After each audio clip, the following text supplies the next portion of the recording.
या देवी सर्वभूतेषु शक्तिरूपेण संस्थिता नमस्तस्यै नमस्तस्यै नमस्तस्यै नमो नमः। आप सभी को नवरात्रि की हार्दिक बधाई। स्वागत है आपका एक बार फिर से हमारे YouTube चैनल शिवानी को सुना में। आज मैं आपको नवरात्रि के पहले दिन होने वाली कलश स्थापना के बारे में बताऊंगी कि कलश स्थापना कैसे की जाती है, कौन सी दिशा में हमें इसे रखना चाहिए, इसकी विधि क्या है, इसके बारे में मैं आपको बताऊंगी। हमें कलश स्थापना करते हुए किन नियमों का पालन करना है और कलश स्थापना के लिए किस सामग्री का प्रयोग होगा, इसके बारे में मैं आपको जानकारी दूंगी। साथ ही साथ मैं आपको शुभ मुहूर्त के बारे में भी बताऊंगी। तो आइए शुरू करते हैं। नवरात्रि में घट स्थापना अथवा कलश स्थापना का विशेष महत्व होता है। ये नवरात्रि का पहला दिन होता है।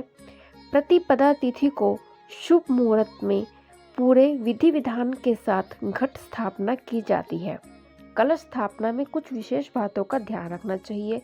अपने घर के सबसे पवित्र स्थान पर कलश स्थापना करनी चाहिए। नवरात्रि यानी दुर्गा माँ का पवित्र पर्व। घर घर कलश स्थापना के साथ देवी माँ की आराधना होती है।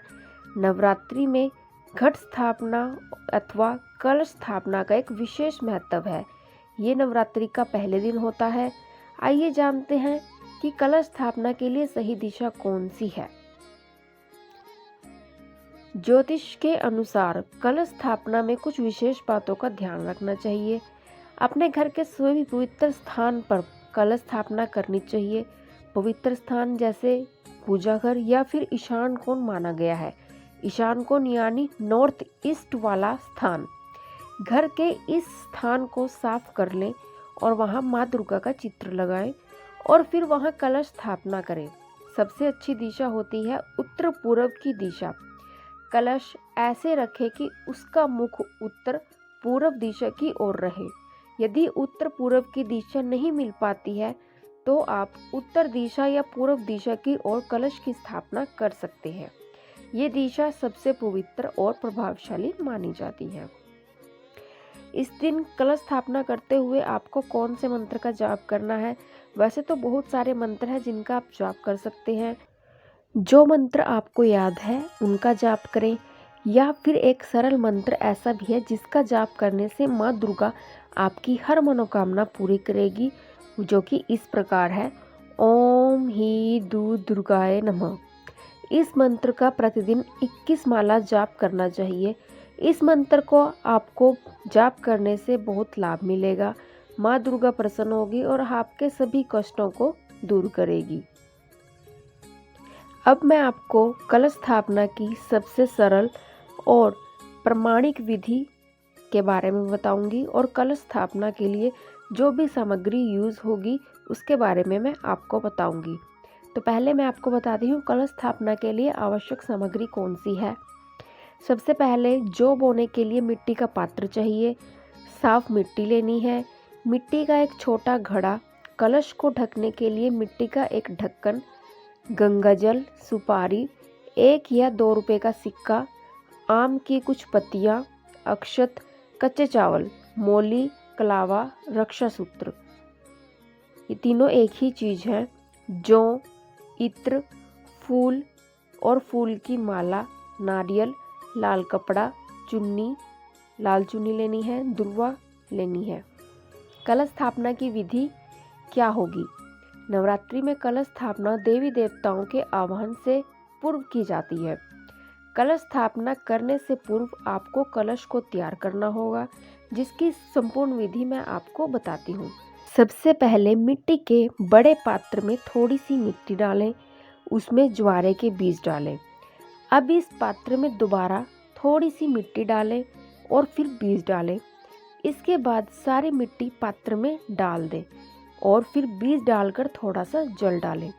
ध्यान रखना है इन बीजों को पात्र में इस तरह से लगाएं कि उगने पर यह ऊपर की तरफ उगे, यानी बीजों को खड़ी अवस्था में लगाना चाहिए। अब कलश और उस पात्र की गर्दन पर मोली बांध दें, साथ ही पात्र को तिलक लगाएं। इसके बाद कलश में गंगा जल भर दे। इस जल में सुपारी, इत्र, दुर्वा, अक्षत और सिक्का भी डाल दें। अब इस कलश के किनारों पर 5 अशोक के पत्ते रखें और कलश को ढक्कन से ढक दें। अब एक नारियल लें, उसे लाल कपड़े या लाल चुन्नी में लपेट लें। चुन्नी के साथ इसमें कुछ पैसे भी रखें। इसके बाद इस नारियल और चुन्नी को रक्षा सूत्र से बांध दें। तीनों चीज़ों को तैयार करने के बाद सबसे पहले जमीन को अच्छे से साफ करके उस पर मिट्टी का जौ वाला पात्र रखें। उसके ऊपर मिट्टी का कलश रखें और फिर कलश के ढक्कन पर नारियल रख दें। आपकी कलश स्थापना संपूर्ण हो चुकी है। इसके बाद सभी देवी देवताओं का आवाहन करके विधिवत नवरात्रि का पूजन करना चाहिए। इस कलश को आपको 9 दिनों तक मंदिर में रखना है। बस ध्यान रखें, सुबह शाम आवश्यकता अनुसार इसमें पानी डालते रहना है। और कलश स्थापना करने के बाद आपको दुर्गा चालीसा का पाठ करना है, दुर्गा माता के मंत्रों का जाप करना है। यह जाप आपको 108 बार करना है। माता रानी की आरती करनी है, विधिवत पूजा करनी है। कलश स्थापना करने के बाद कुछ 9 बातों का आपको ध्यान रखना है, जो कि इस तरह से है।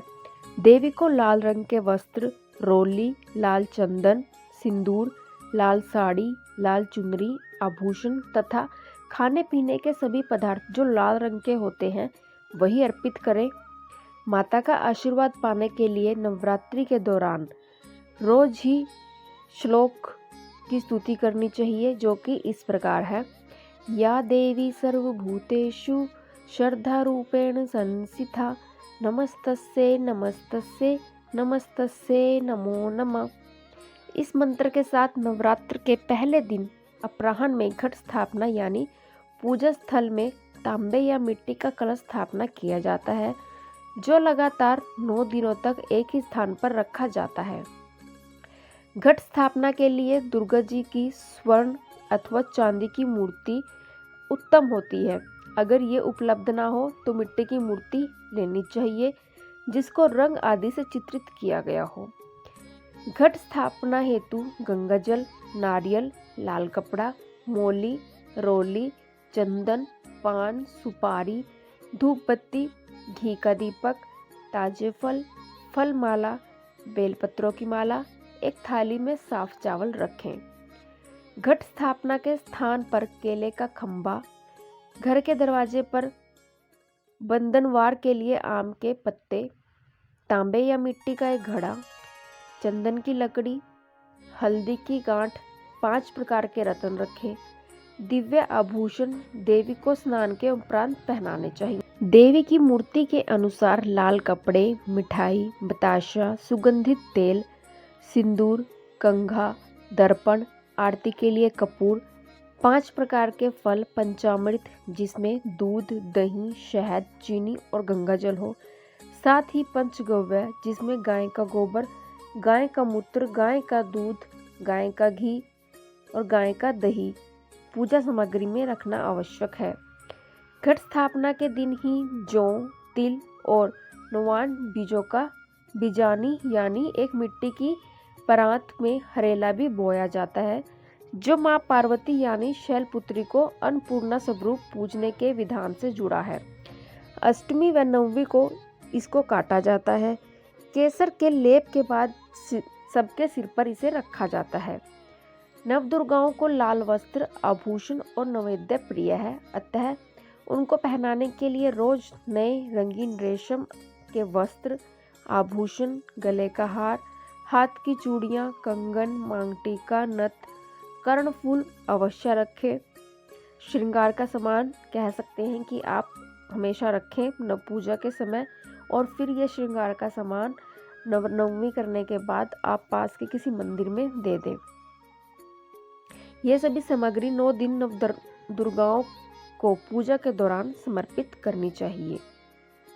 अब मैं आपको चैत्र नवरात्रि के शुभ मुहूर्त के बारे में बताती हूँ कि घट स्थापना करने के लिए शुभ मुहूर्त कौन सा है, किस दिन घट स्थापना की जाएगी।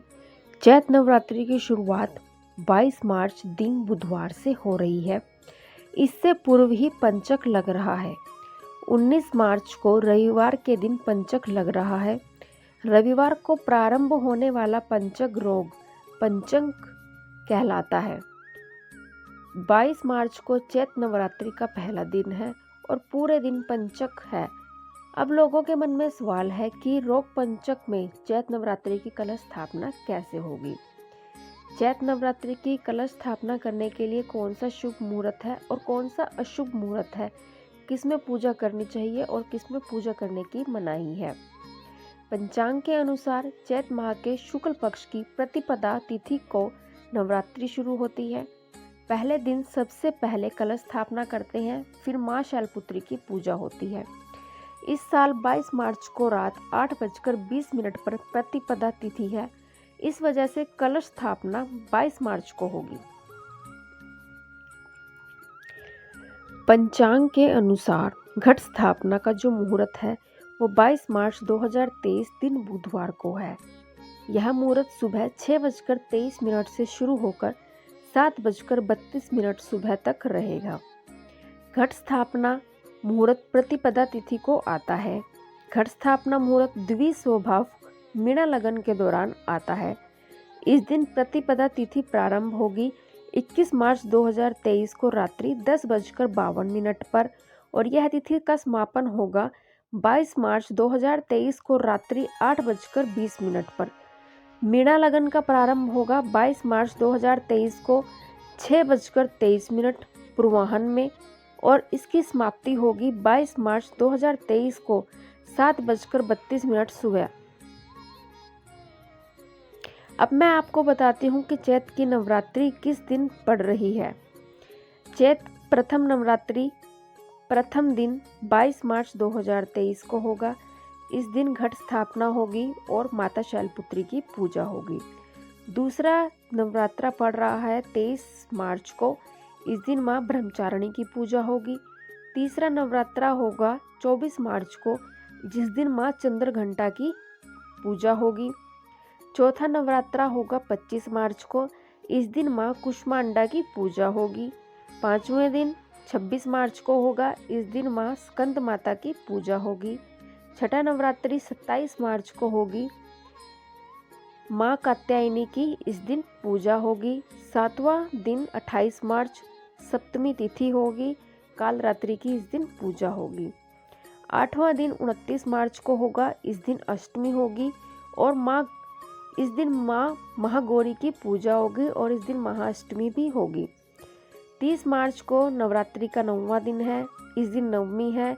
माँ सिद्धिदात्री की पूजा होगी।